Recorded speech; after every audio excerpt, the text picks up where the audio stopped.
बिस्मिल्लाहिर्रहमानिर्रहीम। अस्सलामु अलैकुम। हम जो पढ़ेंगे आज last topic of chapter number 3 और लास्ट टॉपिक में सबसे पहला टॉपिक का नाम है स्पेक्ट्रम। स्पेक्ट्रम किसको कहते हैं? The dispersion of component of white light when it is pass through a prism is called spectrum. किसी भी वाइट लाइट के कंपोनेंट के सामने अगर हम प्रिज्म रख दें, वाइट लाइट के सामने प्रिज्म रख दें, तो वाइट लाइट अपने कंपोनेंट में डिस्पर्ज हो जाएगी और इस डिस्पर्जन को कहते हैं स्पेक्ट्रम। तो क्या हुआ? It is the dispersion of component of white light when pass through a prism is called spectrum. अब स्पेक्ट्रम की दो टाइप्स होती हैं, एक कहलाता है एब्जॉर्प्शन स्पेक्ट्रम और दूसरा कहलाता है इमिशन स्पेक्ट्रम। अब देखिए, मैंने एक छोटा सा एरो बनाया हुआ है कि इलेक्ट्रॉन जब एनर्जी को, अच्छा लाइन स्पेक्ट्रम कैसा होता है? एक लाइन, फिर स्पेस, फिर एक और लाइन, फिर एक स्पेस, ये सामने एक लाइन स्पेक्ट्रम बना हुआ है। अब सोचें, इस सब एब्जॉर्प्शन स्पेक्ट्रम बनता है, इसका मतलब इलेक्ट्रॉन जो है एनर्जी को लॉस करता है और एब्जॉर्ब करता है, और एब्जॉर्ब लाइट नज़र नहीं आती। और जब एब्जॉर्ब लाइट नज़र नहीं आती तो पहली लाइन कैसी होती है? डार्क। अब इलेक्ट्रॉन एब्जॉर्ब करने के बाद चला जाता है हाई एनर्जी लेवल में। जैसे ही वो हायर में लेवल में जाता है और जब वो हायर से लोअर में आता है तो एनर्जी रेडिएट करता है, ये रेडिएटेड लाइट नज़र आती है। तो अब स्पेस कैसा होगा? फिर एब्जॉर्ब करेगा तो लाइन कैसी होगी? डार्क। रेडिएट करेगा तो स्पेस कैसा होगा? तो ब्राइट। यानी absorption spectrum is that spectrum which consist of dark separated by bright spaces. The spectrum which consists of dark lines is called absorption spectrum. दूसरी टाइप है emission spectrum. Spectrum which is of energy from excited element. अब एक element excited form में, और excited form में जब energy को emit करेगा, एक्साइटेड फॉर्म का मतलब कहाँ होगा? यकीनन हाई एनर्जी लेवल में।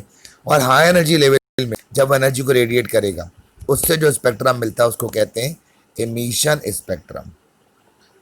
टाइप्स ऑफ इमिशन स्पेक्ट्रम, यानी स्पेक्ट्रम की दो टाइप्स होती हैं, एक एब्जॉर्प्शन और दूसरा इमिशन। और इमिशन की अपनी दो टाइप्स होती हैं। एक कहलाता है कंटिन्यूअस स्पेक्ट्रम, मुसलसल बगैर रुके। आपने रेनबो देखे? रेनबो में क्या होता है? होता है इतना ज़बरदस्त कलर आपस में मर्ज होते हैं कि हम उनमें कोई डिमार्केशन नहीं कर सकते कि यहाँ वायलेट ख़त्म हो रहा है, यहाँ इंडिगो ख़त्म हो रहा है, यहाँ रेड ख़त्म हो रहा है। तो कंटिन्यूअस स्पेक्ट्रम क्या है? Spectrum in which constituents colour of white light are so mixed up. White light कौन सी? सनलाइट वाली। यानी वाइट लाइट के कंपोनेंट आपस में इतने मिक्सअप होते हैं that there is no line of demarcation between them, हम उनमें कोई डिमार्केशन ना कर सकें, ऐसे कंटिन्यूअस स्पेक्ट्रम। और इसकी एग्जांपल है रेनबो, कौसो कज़ा के रंग, सनलाइट या इलेक्ट्रिक बल्ब लाइट। यह है कंटिन्यूअस स्पेक्ट्रम की एग्जांपल। दूसरा लाइन स्पेक्ट्रम, हमने पढ़ा था रदरफोर्ड बोहर ऑर्डर के एटम गिव्स लाइन स्पेक्ट्रम। अब देखो लाइन स्पेक्ट्रम कैसे बना। जब हम बात करेंगे लाइन स्पेक्ट्रम की, तो लाइन स्पेक्ट्रम में क्या होता है?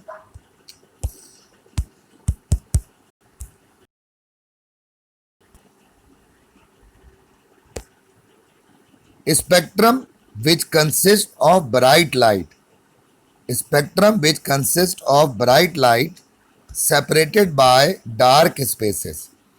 अब लाइन स्पेक्ट्रम में क्या होगा? अब लाइन स्पेक्ट्रम कैसे होता है? लाइन फिर स्पेस, लाइन फिर स्पेस, लाइन फिर स्पेस। अब इसका मतलब क्या हुआ? सबसे पहले इलेक्ट्रॉन जब एनर्जी को रेडिएट करेगा, अब लाइन स्पेक्ट्रम में पहले रेडिएशन होगी, और एब्जॉर्प्शन स्पेक्ट्रम में क्या हो रहा थी? पहले एब्जॉर्प्शन हो रही थी, तभी पहली लाइन डार्क मिल रही थी। अब जहाँ पहले रेडिएशन हो रही है, तो बताओ लाइन कैसी होगी? ब्राइट, क्योंकि रेडिएटेड लाइट छो एब्जॉर्ब करेगा, तो स्पेस कैसा होगा? डार्क। अब आप फर्क देखो, एब्जॉर्प्शन स्पेक्ट्रम क्या था? जिसमें लाइनें डार्क थी और स्पेसेस ब्राइट था। और लाइन स्पेक्ट्रम क्या है? जिसमें लाइनें ब्राइट हैं और स्पेसेस डार्क हैं, तो ऐसे स्पेक्ट्रम को कहते हैं line spectrum. Spectrum which consist of bright lines separated by dark spaces is called line spectrum. इसकी एग्जांपल याद कर लेना, heated neon gas, heating of sodium and potassium और देयर सॉल्ट ऑन फ्लेम। तो याद रखो स्पेक्ट्रम क्या था, वाइट लाइट का इन प्रेजेंस ऑफ प्रिज्म अपने कंपोनेंट में डिस्पर्स होना। स्पेक्ट्रम की दो टाइप्स थी, एक एब्जॉर्प्शन, जब इलेक्ट्रॉन एनर्जी एब्जॉर्ब करेगा, एब्जॉर्प्शन स्पेक्ट्रम, और दूसरा इमिशन स्पेक्ट्रम। और इमिशन की दो टाइप्स हैं, कंटिन्यूअस एंड लाइन स्पेक्ट्रम। उसके बाद हम आगे चलते हैं।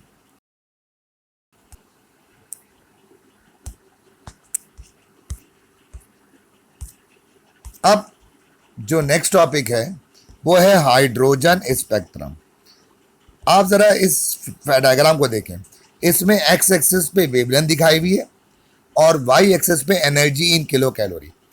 अब जरा मैं आपको फर्दर बता रहा हूं। सबसे पहली सीरीज का नाम है लाइमन सीरीज, दूसरी सीरीज का नाम है बाल्मर सीरीज, तीसरी सीरीज का नाम सीरीज, चौथी सीरीज का नाम है ब्रैकेट सीरीज और पांचवी सीरीज का। अब लाइमन पहली सीरीज है, तो लाइमन पहली सीरीज में एन की वैल्यू क्या होगी 1, बामर दूसरी सीरीज हो गई तो एन की वैल्यू क्या होगी 2, पासन तीसरी सीरीज है तो एन की वैल्यू 3, ब्रैकेट चौथी सीरीज है तो एन की वैल्यू 4 और पी फंड पांचवी सीरीज है तो एन की वैल्यू 5। अब हम बारी बारी डिस्कस करते हैं। लाइमन किस रीजन में जो स्पेक्ट्रम देखा था हाइड्रोजन का, तो रीजन का नाम था अल्ट्रा वायलेट रीजन। तो Lyman identified series of line in dash region, Lyman identified series of line in dash region, तो हमारा आंसर होगा अल्ट्रा वायलेट रीजन। फिर एक और चीज, अल्ट्रा वायलेट रीजन की वेवलेंथ कितनी होती है, तो आप लिखेंगे less than 4000 angstrom.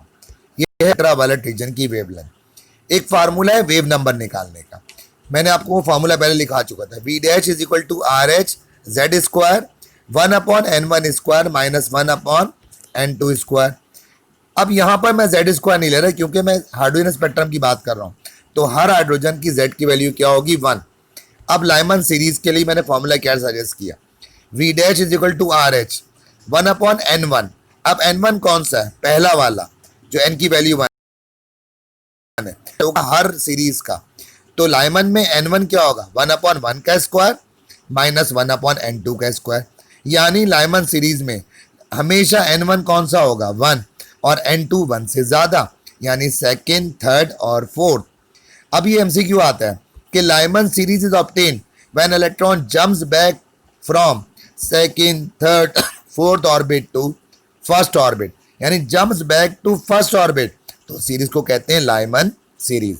Lyman series ने किस रीजन में किया था, अल्ट्रा वायलेट रीजन में। अल्ट्रा वायलेट रीजन की वेवलेंथ क्या होती है, लेस देन 4000 एंगस्ट्रॉम। अब आ जाओ बाल्मर सीरीज।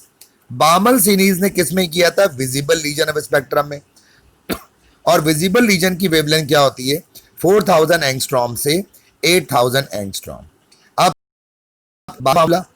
अब बाल्मर सीरीज में n1 2 है बेटा, याद रखना फॉर्मूला क्या होगा, V dash is equal to R H 1/n1 की जगह क्या आ जाएगा 2 का स्क्वायर माइनस 1/n2 स्क्वायर। यानी यहां पर बाल्मर सीरीज में n1 2 होगा और n2 2 से ज्यादा होगा, यानी 3 4 5।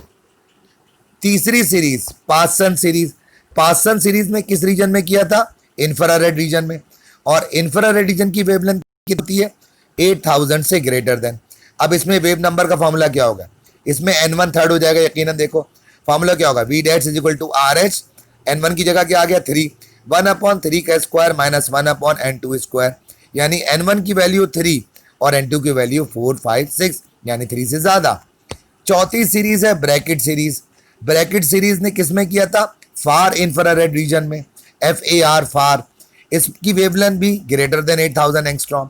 अब फॉर्मूला क्या बना, V dash is equal to R H 1/n1 की जगह क्या आ गया 1/4 का स्क्वायर माइनस 1/n2 स्क्वायर, यानी यहाँ n1 की वैल्यू क्या आ गई 4 और n2 की वैल्यू 4 से ज्यादा 5 6 7। और लास्ट सीरीज का नाम है P fund series. P fund series ने भी किसमें किया था, फार इंफ्रारेड रीजन में, इसकी वेवलेंथ क्या होगी ग्रेटर देन 8000 एंगस्ट्रॉम। और इसका वेव नंबर का फॉर्मूला क्या होगा, V dash is equal to R H, 1/n1 की जगह क्या आ जाएगा, 1/5 का स्क्वायर माइनस 1/n2 स्क्वायर। इसका n1 5 होगा और n2 होगा 6, 7, 8। अब याद रखो, which series is obtain when electron jumps back to first orbit from second, third और फोर्थ, तो Lyman. Which series obtain when electron jumps back to second orbit, तो समझ जाओ Balmer series. Which series obtain when electron jumps back to third orbit, Paschen. Four orbit, तो Brackett comes back to fifth orbit, तो समझ जाओ P fund series. Lyman ने किसने में किया था, अल्ट्रावायलेट रीजन ने। बामन ने किस में किया था, विजिबल में। पार्सन ने इंफ्रारेड में। ब्रैकेट ने और पी फंड ने फार इंफ्रारेड रीजन में। मैंने सबकी वेवलेंथ निकाल दी। वेव नंबर का फॉर्मूला क्या था, V dash is equal to R H 1/n1 square minus 1/n2 square. Lyman में n क्या हो जाएगा, लाइमन के अंदर n1 हो जाएगा 1, बामर में n1 हो जाएगा 2, पार्सन में n1 हो जाएगा 3, ब्रैकेट में n1 हो जाएगा 4 और पी फंड में n1 हो जाएगा 5। यह है hydrogen spectrum along with their wave number formula. फिर किस रीजन में उन्होंने आइडेंटिफाई किया था और हर रीजन की वेवलेंथ आपको पता लग गई। ये हो गया आपका हाइड्रोजन स्पेक्ट्रम। अब हम आगे बढ़ते हैं।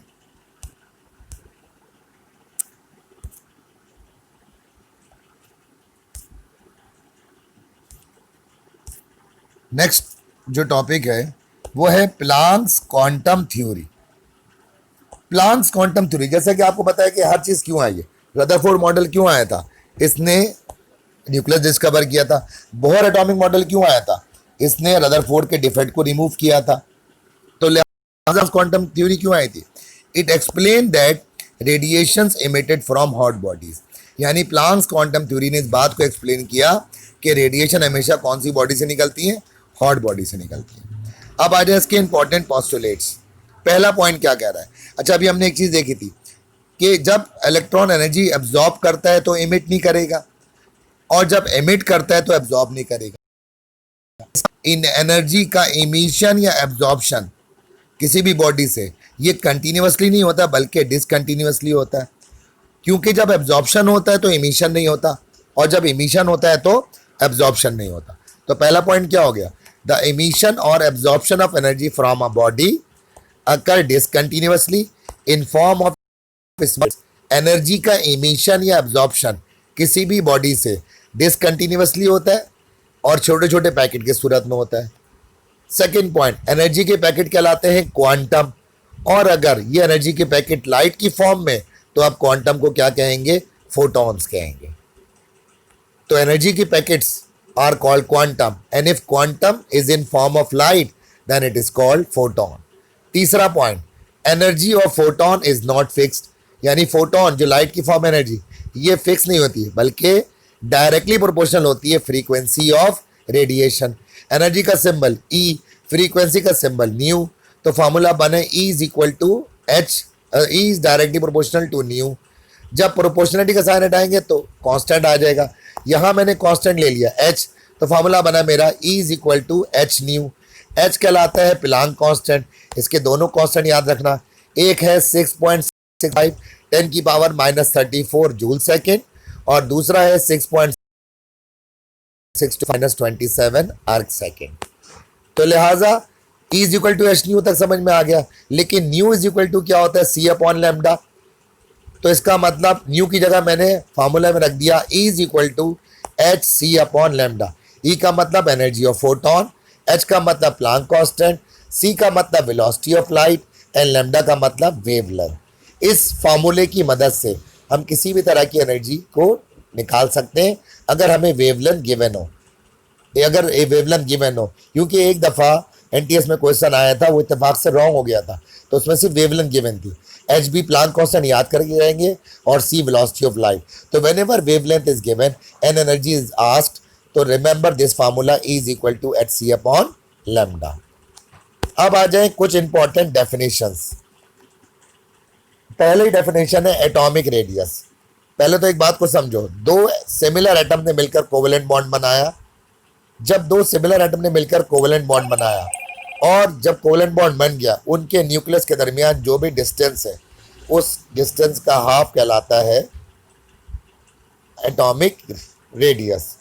उस डिस्टेंस का हाफ कहलाता है एटॉमिक रेडियस। इसका मतलब यह हुआ, अगर हम बात करें एटॉमिक रेडियस की, तो इसकी डेफिनेशन को अगर हम गौर से देखें, half the distance between the nuclei of two identical atoms covalently bonded together is called atomic radius. ये दो एटम ने मिलकर बॉन्ड बनाया, अब उनके न्यूक्लियस के दरमियान जो भी डिस्टेंस है उसका हाफ क्या कहलाता है, एटॉमिक रेडियस। इसका यूनिट क्या होता है एटॉमिक रेडियस का, ए डिग्री और ए यू। ए डिग्री कहलाता है एंगस्ट्रॉम और ए यू कहलाता है एंगस्ट्रॉम यूनिट। फिर यूनिट कन्वर्जन याद रखना, 1 एंगस्ट्रॉम बराबर होता है 10 की पावर -8 सेंटीमीटर के, और यही 1 एंगस्ट्रॉम बराबर होता है 10 की पावर -10 सेंटीमीटर के। 1 एंगस्ट्रॉम इज इक्वल टू 10 की पावर -8 सेंटीमीटर और 1 एंगस्ट्रॉम बराबर होता है 10 की पावर -10 मीटर। फैक्टर्स अफेक्टिंग एटॉमिक रेडियस या आयनिक रेडियस या आयनाइजेशन एनर्जी या इलेक्ट्रॉन एफिनिटी या इलेक्ट्रोनेगेटिविटी, इन पांचों का एक ही फैक्टर्स है। ये पांचों चीजें इन दो चीजों पे डिपेंड करती हैं। नंबर 1 एटॉमिक साइज और number of proton, sorry atomic size का मतलब क्या होता है, नंबर ऑफ शेल, और नंबर 2 लिखा हुआ है न्यूक्लियर ऑफ प्रोटॉन। तो ये सारे शॉर्ट नोट जितने भी हैं वो इन दो फैक्टर्स पे डिपेंड करते हैं, एक एटॉमिक साइज और दूसरा न्यूक्लियर चार्ज। एटॉमिक साइज और दूसरा न्यूक्लियर चार्ज। अब आ जाओ उसके बाद, एटॉमिक रेडियस आपको क्लियर हो गया, दो सिमिलर एटम्स उनके न्यूक्लियस के दरमियान जो भी डिस्टेंस है उसका हाफ कहलाता है एटॉमिक रेडियस, और इसका यूनिट होता है एंगस्ट्रॉम ए डिग्री और angstrom unit A you.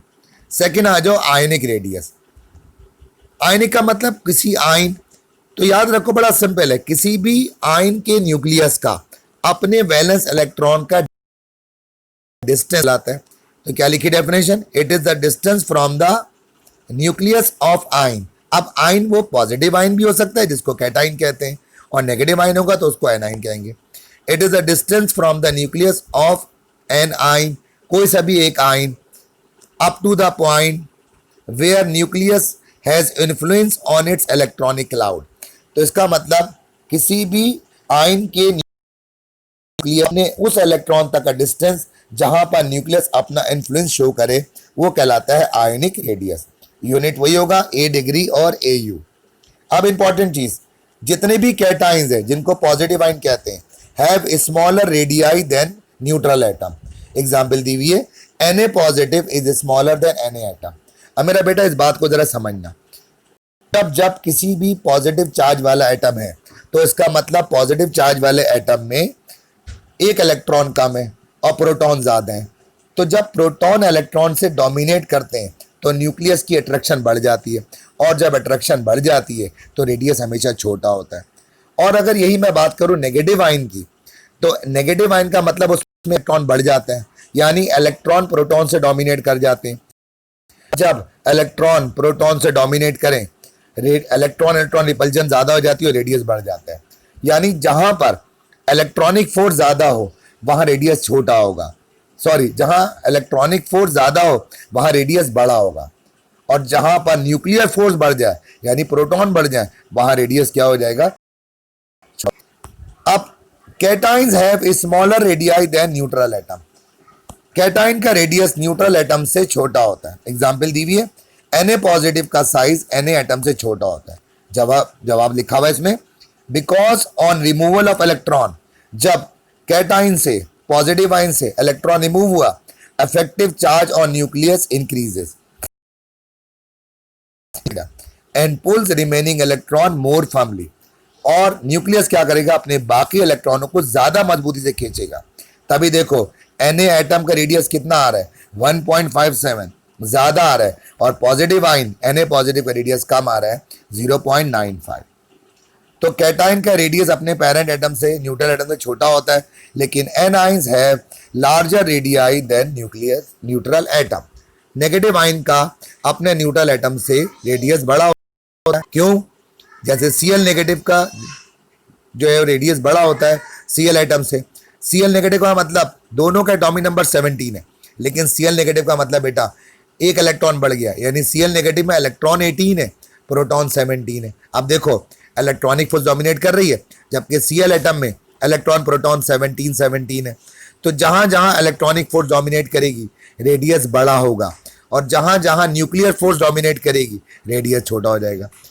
Negative में इलेक्ट्रॉनिक फोर्स डोमिनेट कर रही है, जो जवाब क्या लिखा हुआ है, because an excess of negative charge that is electron result in greater electronic repulsion. Negative ion या एन आइन में जब नेगेटिव चार्ज बढ़ता है तो इलेक्ट्रॉनिक रिपल्जन बढ़ती है और रेडियस बड़ा हो जाता है। एग्जाम्पल देख लो, Cl एटम का रेडियस होता है 0.99 एंगस्ट्रॉम और Cl नेगेटिव एन आइन नेगेटिव आइन का रेडियस बड़ा है 1.81 एंगस्ट्रॉम। तीसरी डेफिनेशन है आइसो इलेक्ट्रॉनिक आइंस। आइसो का मतलब same, ions which have same electronic configuration. वो तमाम आइंस, अब वो आइन में कैटाइन भी हो सकते हैं एनाइन भी, वो तमाम आइन जिनके इलेक्ट्रॉनिक कॉन्फ़िगरेशन सेम हो। अब आपको कॉन्फ़िगरेशन बनाने की जरूरत नहीं है, आप इसका तरीका देख लो। वो तमाम आइन जिनमें नंबर ऑफ इलेक्ट्रॉन सेम हो, वो तमाम आइन जिनमें नंबर ऑफ इलेक्ट्रॉन सेम हो, वो कहलाते हैं आइसो इलेक्ट्रॉनिक आइंस। अब ions which have same electronic configuration are called isoelectronic ions. Examples आपको समझ में आएगा, एमसीक्यू आता है, बताएं कौन से पेयर आइसो इलेक्ट्रॉनिक आइंस होते हैं। तो आप पहचानेंगे कैसे, नंबर ऑफ इलेक्ट्रॉन काउंट कर लेना।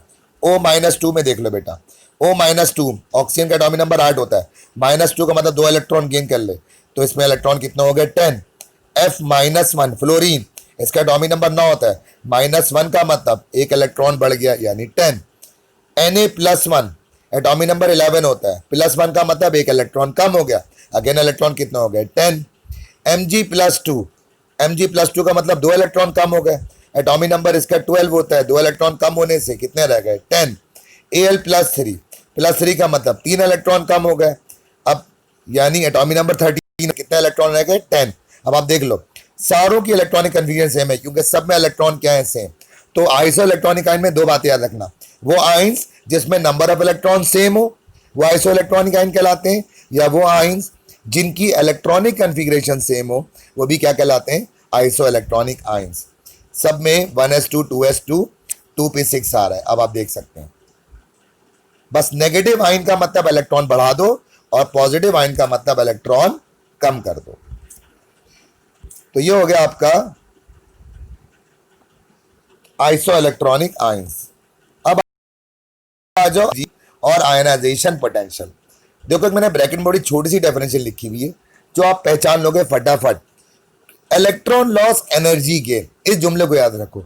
इलेक्ट्रॉन लॉस का मतलब कोई भी एटम अपने वैलेंस शेल से जब इलेक्ट्रॉन लॉस कर रहा है, तो मेरा बेटा समझ जाओ जब इलेक्ट्रॉन लॉस करेगा यानी इलेक्ट्रॉन सेल आउट कर रहा है, तो बदले में वो पैसे लेगा, एनर्जी गेन करेगा। वो गेन एनर्जी क्या कहलाती है, आयनाइजेशन एनर्जी। सोचो जब इलेक्ट्रॉन लॉस तो यानी पॉजिटिव चार्ज बनेगा, यकीन है, और पॉजिटिव चार्ज बनेगा एनर्जी गेन होगा, तो डेल्टा एच की वैल्यू क्या होती है, पॉजिटिव। अब डेफिनेशन पढ़ लेते हैं। The minimum amount of energy required to remove the most loosely bound electron from an isolated gaseous atom to form cation is called ionization energy. कितनी एनर्जी दें कि कोई भी एटम अपने वैलेंस शेल से इलेक्ट्रॉन लॉस कर दे और पॉजिटिव आइन में कन्वर्ट हो जाए, वो कहलाती है आयनाइजेशन पोटेंशियल या आयनाइजेशन एनर्जी। बस एक जुमले में याद रखना, आयनाइजेशन एनर्जी है, पोटेंशियल का मतलब energy gain, electron loss energy gain. इसका यूनिट क्या होता है, किलो जूल्स पर मोल, किलो कैलोरी पर मोल, या ईवी। ईवी का मतलब इलेक्ट्रॉन वोल्ट। ये हो गया आयनाइजेशन एनर्जी। इलेक्ट्रॉन एफिनिटी, अब सोचो आयनाइजेशन एनर्जी में क्या हो रहा था, इलेक्ट्रॉन लॉस एनर्जी गेन। तो मेरा बेटा जो मैंने बॉक्स बनाया इलेक्ट्रॉन एफिनिटी में क्या होगा, उल्टा इलेक्ट्रॉन गेन। सोचो जब इलेक्ट्रॉन गेन होगा तो नेगेटिव चार्ज बनेगा एटम पे, इलेक्ट्रॉन गेन, तो बदले में एनर्जी क्या होगी, लॉस। इलेक्ट्रॉन एफिनिटी का मतलब इलेक्ट्रॉन गेन एनर्जी लॉस। अब मैं डेफिनेशन पढ़ रहा हूं, आप समझ जाएंगे। एनर्जी रिलीज का वर्ड आ जाए समझ जाओ, इलेक्ट्रॉन एफिनिटी, और एनर्जी रिक्वायर्ड का वर्ड आ जाए समझ जाओ, ionization energy. Energy release when electron is added up in the outermost orbit of a gaseous atom to form negative ion is called electron affinity। इसका मतलब आयनाइजेशन एनर्जी में positive ion बनता है और इलेक्ट्रॉन एफिनिटी में negative ion बनता है। Unit इसका किलो जूल्स पर मोल भी होता है और किलो कैलोरी पर मोल भी होता है। अब आ जाए इलेक्ट्रोनेगेटिविटी। दो एटम ने मिलकर कोवेलेंट बॉन्ड बनाया, शेयर्ड इलेक्ट्रॉन पेयर हो गए। अब वो एलिमेंट जिसकी इलेक्ट्रोनेगेटिविटी ज्यादा होगी वो क्या करेगा, उस शेयर्ड इलेक्ट्रॉन पेयर को अपने पास खींचेगा। वो शेयर्ड इलेक्ट्रॉन पेयर को अपने पास खींचने वाली पावर जो है इलेक्ट्रोनेगेटिविटी। अब HCl है मेरा बेटा, हाइड्रोजन की इलेक्ट्रोनेगेटिविटी 2.1, क्लोरीन की इलेक्ट्रोनेगेटिविटी 3। अब बताओ कौन, दोनों ने मिलकर सिंगल कोवेलेंट बॉन्ड तो बना दिया, लेकिन क्लोरीन की इलेक्ट्रोनेगेटिविटी ज्यादा होने की वजह से वो शेयर्ड इलेक्ट्रॉन पेयर को अपने पास खींचेगा, जिसकी वजह से Cl पे क्या चार्ज आएगा, पार्शियल नेगेटिव, और H पर क्या आ जाएगा, पार्शियल पॉजिटिव। ये टेंडेंसी कहलाती है इलेक्ट्रोनेगेटिविटी। तो डेफिनेशन क्या बनी, the power of an atom to attract the shared pair electron towards itself is called as electronegativity. किसी एटम की वो पावर, किसी एटम की वो टेंडेंसी जिससे वो एटम शेयर्ड इलेक्ट्रॉन पेयर को अपने पास अट्रैक्ट कर दे, वो टेंडेंसी कहलाती है इलेक्ट्रोनेगेटिविटी। इलेक्ट्रोनेगेटिविटी का कोई यूनिट नहीं है, क्योंकि ये प्रॉपर्टी है और किसी भी प्रॉपर्टी या खासियत का इलेक्ट्रोनेगेटिविटी से पता क्या लगता है, कहां अप्लाई करते हैं। It helps in deciding the nature of bond in molecule. और ये बात बताई थी, लिख लेना, नोट डाउन कर लेना, मैं भूल गया बताना।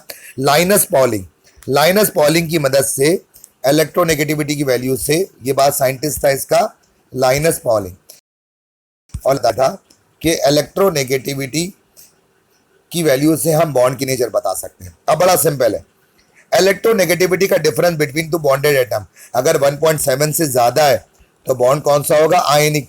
अब NaCl की एग्जांपल देखो, सोडियम की इलेक्ट्रोनेगेटिविटी 0.9, क्लोरीन की 3, इलेक्ट्रोनेगेटिव डिफरेंस 2.1।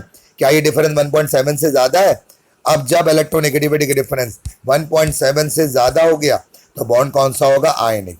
दूसरी बात, अगर इलेक्ट्रोनेगेटिविटी डिफरेंस 1.7 से कम होगा तो बॉन्ड कोवेलेंट होगा, लेकिन पोलर कोवेलेंट होगा। एग्जांपल है HCl, हाइड्रोजन की इलेक्ट्रोनेगेटिविटी है 2.1 और क्लोरीन की है 3।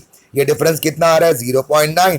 0.9 इज लेस देन 1.7, यानी दो एटम्स के दरमियान इलेक्ट्रोनेगेटिविटी का डिफरेंस 1.7 से कम है तो बॉन्ड कौन सा होगा, कोवेलेंट, मगर पोलर कोवेलेंट। और 1.7 से ज्यादा है तो बॉन्ड कौन सा होगा, आयोनिक होगा। फिर आ जाइए तीसरी चीज, अगर इलेक्ट्रोनेगेटिविटी डिफरेंस 0 आ गया, जैसे H2 atom, O2 atom 2.1 minus 2.1, तो बॉन्ड होगा नॉन पोलर कोवेलेंट। और चौथी बात, अगर इलेक्ट्रोनेगेटिविटी का डिफरेंस 1.7 के बराबर होगा तो हम कहेंगे कि बॉन्ड 50% आयोनिक और 50% कोवेलेंट है। एग्जाम्पल KCl, K की इलेक्ट्रोनेगेटिविटी 1.3, Cl की 3, डिफरेंस है 1.7। इसका मतलब इलेक्ट्रोनेगेटिविटी की वैल्यू से हमें पता लगता है बॉन्ड की नेचर। अगर इलेक्ट्रोनेगेटिविटी का दो एटम के दरमियान 1.7 से ज्यादा तो याद रखो बॉन्ड आयोनिक, 1.7 से कम तो बॉन्ड कोवेलेंट मगर पोलर कोवेलेंट, और 1.7 के बराबर तो बॉन्ड होगा 50% आयोनिक 50% कोवेलेंट। और अगर बिल्कुल एक्यूरेट डिफरेंस 1.7, वही 50% आयोनिक 50% कोवेलेंट, और एक्यूरेट बिल्कुल डिफरेंस 0 आ रहा है तो इसका मतलब क्या हुआ कि बॉन्ड जो है वो नॉन पोलर कोवेलेंट। ये आपका chapter number 3 atomic structure complete हो गया। थैंक यू बेटा।